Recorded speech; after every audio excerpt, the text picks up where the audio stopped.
Understanding the properties of stars is pretty important in astronomy, and it has some really neat applications that you might not have considered.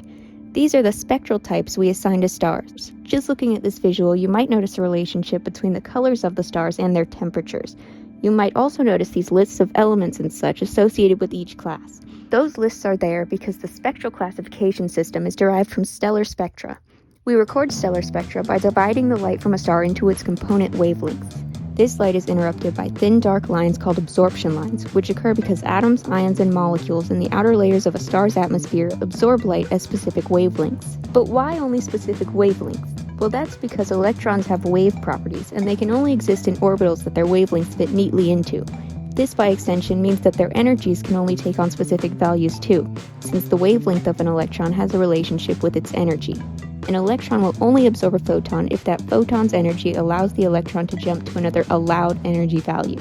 And the energy of a photon also corresponds to a specific wavelength. The allowed energy values for electrons are unique in every ion, atom, and molecule, which means stellar spectra help us figure out what materials are in the outer layers of a star's atmosphere. Now, that OBAFGKM classification system was organized primarily by this lady, named Annie Jump Cannon.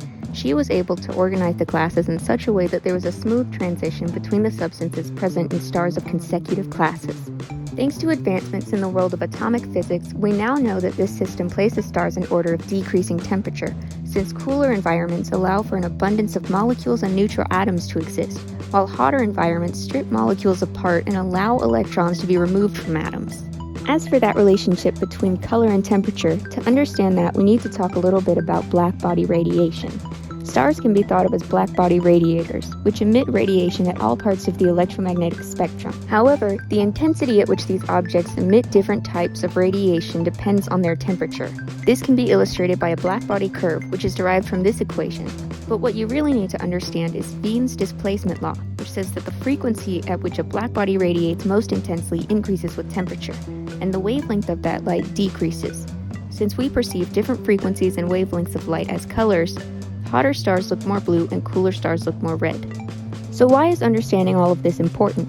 Well, for one, being able to identify different types of stars assists in our search for extraterrestrial life, since the location of the habitable zone of a star depends on its temperature and the radiation it emits. On top of that, the properties of a star also determine the traits of planetary systems that form around them.